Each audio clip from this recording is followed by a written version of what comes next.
Parfois, le silence d'une pièce vide en dit plus que 1000 mots. C'est à cet instant, quand la maison ne sent plus pareil, quand la voix qui nous réveillait chaque matin s'est tue, que notre âme commence à poser des questions qui vont bien au-delà de la vie. Où sont-ils? Où sont-ils partis? Est-ce que je les reverrai un jour? Il y a un moment, subtil et inévitable, où la mort nous effleure. Et alors, le cœur commence à chercher un sens. Peut-être que c'est le signe que ton âme attendait pour se reposer un peu, pour s'asseoir avec toi, sans hâte, sans jugement, juste avec tendresse, et te dire, la mort n'est pas une fin, la mort est un passage, une traversée, un retour. Allan Kardec, le grand codificateur de la doctrine spirit, a expliqué que mourir, ce n'est pas cesser d'exister, c'est changer d'état, comme l'eau qui devient vapeur, comme la chenille qui laisse sa forme pour devenir papillon, l'esprit continue. Il gagne simplement de nouvelles ailes. Je sais que la douleur ne se camoufle pas avec des mots. Il y a ceux qui dorment encore en serrant un vêtement, une odeur, un souvenir qui ne s'efface pas. Il y a des mères qui parlent en secret à leurs enfants absents. Des hommes qui ne pleurent pas par fierté, mais qui se brisent quand personne ne les voit. Et il y a cette peur silencieuse, profonde, qui n'est pas toujours dite à voix haute. Et si je ne les revoyais jamais? Et s'ils étaient partis sans savoir combien je les aimais? Et si leur âme s'était perdue? Mais aujourd'hui, je veux t'offrir quelque chose qui n'est ni une promesse vide, ni un espoir aveugle. Je veux te parler de ce que la spiritualité a révélé avec douceur, avec logique, avec preuve, avec récit. Je veux t'emmener par la main, pas à pas, entre le dernier soupir de celui qui part et le premier regard qu'il pose de l'autre côté. Selon Kardec, la mort peut être comparée à un réveil après un long sommeil, un rêve dans lequel nous avons cru être seulement corps, routine et matière. Mais en ouvrant les yeux de l'âme, l'esprit découvre que rien n'est terminé, que la vie ne se brise pas, elle se transforme. Mourir, en vérité, c'est se réveiller. Et ce réveil n'est pas toujours immédiat, ni facile. Le corps s'arrête, les organes se taisent, mais l'âme continue de percevoir, parfois clairement, parfois dans la confusion. C'est ce qu'on appelle le détachement spirituel. C'est le moment où les connexions subtiles entre l'esprit et le corps commencent à se détacher,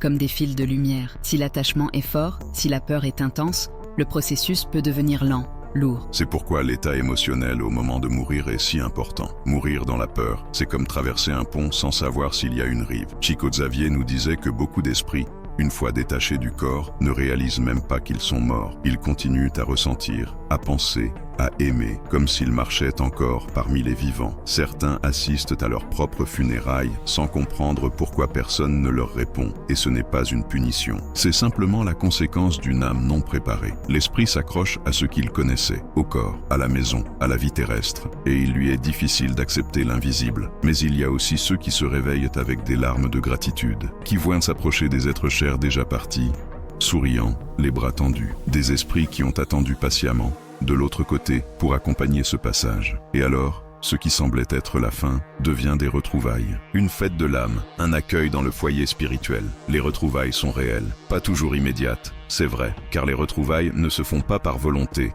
mais par vibration, c'est-à-dire par l'affinité des sentiments, par la qualité de nos émotions. Si nous sommes encore très attachés à la matière, confus, coupables, peut-être ne pourrons-nous pas les voir tout de suite, mais cela ne signifie pas qu'ils ne sont pas là. Ils sont là, ils nous attendent, ils nous écoutent. Depuis le silence, beaucoup craignent que la mort efface les liens, mais ce qui unit véritablement les âmes n'est ni le corps, ni le temps, c'est l'amour. Et l'amour, lorsqu'il est véritable, ne meurt pas, il change simplement de forme. Selon Kardec, les liens affectifs survivent au corps. Ce que nous ressentons, ce que nous n'avons pas dit, ce que nous n'avons pas guéri, nous accompagne. C'est pourquoi se réconcilier avant de partir n'est pas un devoir moral, c'est un acte d'amour envers soi-même et envers ceux que l'on aime. Il y a des esprits qui, parce qu'ils n'ont pas pardonné ou demandé pardon, restent ancrés à la terre. Ils n'avancent pas, ils deviennent les gardiens tristes de souvenirs, de maisons, d'objets. Ils s'accrochent à ce qui ne leur appartient plus et ils souffrent, non parce que quelqu'un les punit, mais parce qu'ils ne savent pas lâcher prise. Mourir sans être préparé à mourir, c'est comme partir en voyage sans savoir où l'on va. Et alors, l'âme se perd en elle-même. L'umbral, décrit en détail par André Louis à travers la médiumnité de Chico Xavier, n'est pas un lieu de torture, c'est un reflet. C'est le miroir de l'âme, c'est la région spirituelle où vont beaucoup de ceux qui sont partis dans la confusion,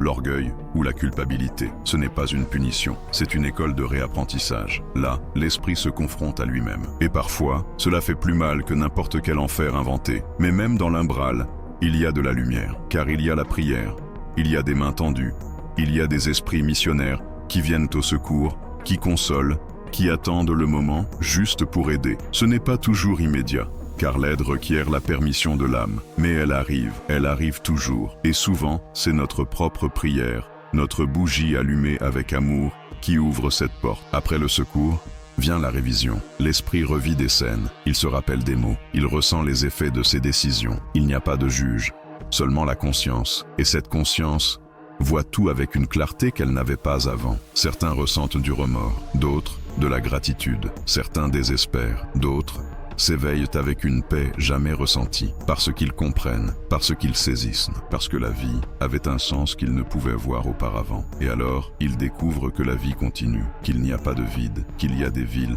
des tâches, des foyers spirituels où l'on apprend, où l'on travaille, où l'on guérit. Les colonies spirituelles ne sont pas un fantasme, ce sont des communautés de l'âme. Là, on planifie de futures incarnations, on répare des erreurs, on retrouve des âmes affines, et on prépare le retour, non au ciel, non à la punition, mais à la terre, à une nouvelle opportunité. Et l'on se demande, pourquoi savoir tout cela alors que je suis encore en vie? Quel est le sens de connaître l'après, si je suis encore dans le maintenant? La réponse est simple, parce que connaître l'après transforme le maintenant. Celui qui ne craint pas la mort vit avec plus d'amour.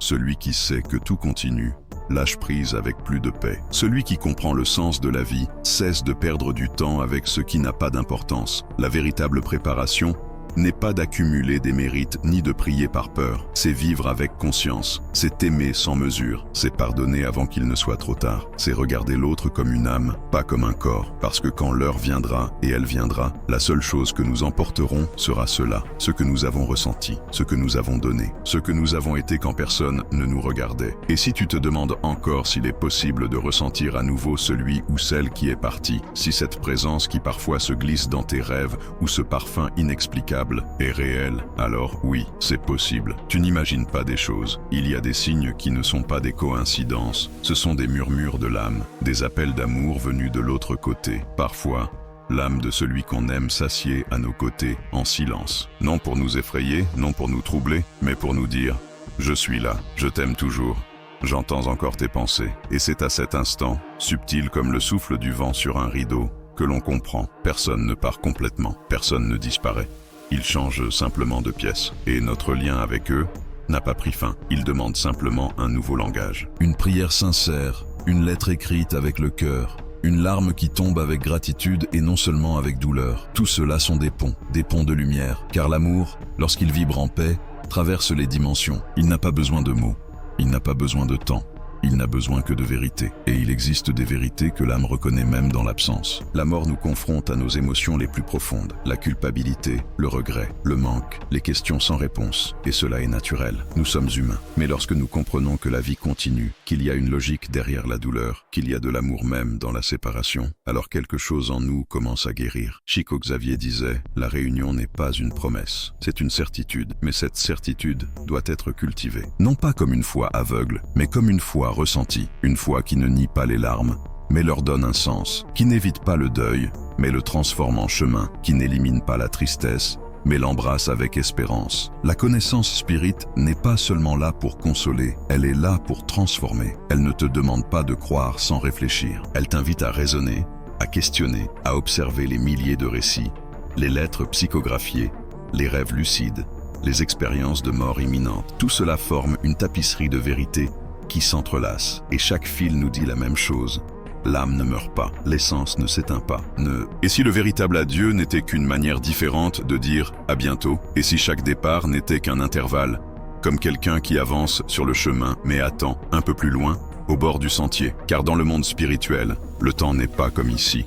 Là-bas, l'amour est éternel. Là-bas, ceux qui se sont aimés vraiment se reconnaissent, se sentent, se cherchent et se retrouvent. Mais il y a encore autre chose, quelque chose que peut-être personne ne t'a encore dit. Savoir ce qu'il y a après la vie, ce n'est pas seulement pour se préparer à mourir, c'est, surtout, pour apprendre à vivre, car celui qui comprend la mort commence à vivre avec plus de légèreté, avec plus de compassion, avec plus de profondeur. Il ose pardonner, laisser aller les rancunes, regarder avec tendresse même celui qui lui a fait du mal, parce qu'il comprend que tout a une raison, que personne n'entre dans notre vie par hasard, que chaque rencontre a un sens spirituel, et que chaque perte est aussi une enseignante. La préparation à la mort ne commence pas à l'hôpital, ni dans la vieillesse, ni avec un diagnostic. Elle commence aujourd'hui, maintenant, dans chaque geste, dans chaque choix, dans chaque mot que tu choisis de dire ou de taire, dans chaque étreinte que tu donnes comme si c'était la dernière. Car nous ne savons pas quand viendra notre heure, mais nous pouvons choisir comment nous voulons l'accueillir. Et si tu ressens en ce moment que tu n'es pas prêt, c'est d'accord. Personne ne l'est totalement. Mais tu peux commencer. Tu peux parler à celui qui est parti. Tu peux te pardonner. Tu peux demander pardon. Tu peux lever les yeux vers le ciel, fermer les yeux et dire « Merci d'avoir été là.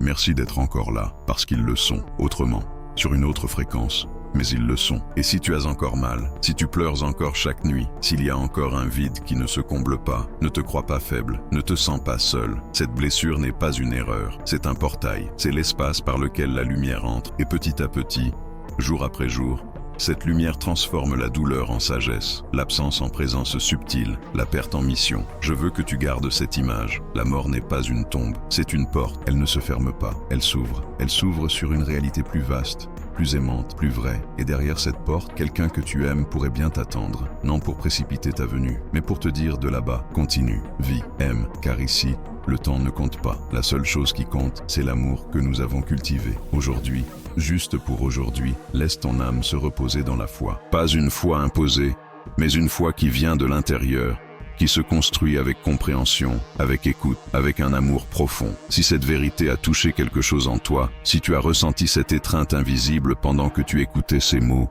alors peut-être tu n'étais pas seul, peut-être quelqu'un de l'autre côté t'a aussi écouté. Et maintenant, je te laisse avec une question qui n'a pas besoin de réponse immédiate, seulement d'être ressentie. Et si la mort était, en réalité, la plus grande preuve que l'amour est indestructible? Abonne-toi si cette vérité a résonné en toi, pas par habitude, pas par automatisme, mais parce que tu ressens qu'ici, ton âme a trouvé un foyer. On se retrouve dans le silence, dans la prière, ou peut-être dans l'au-delà.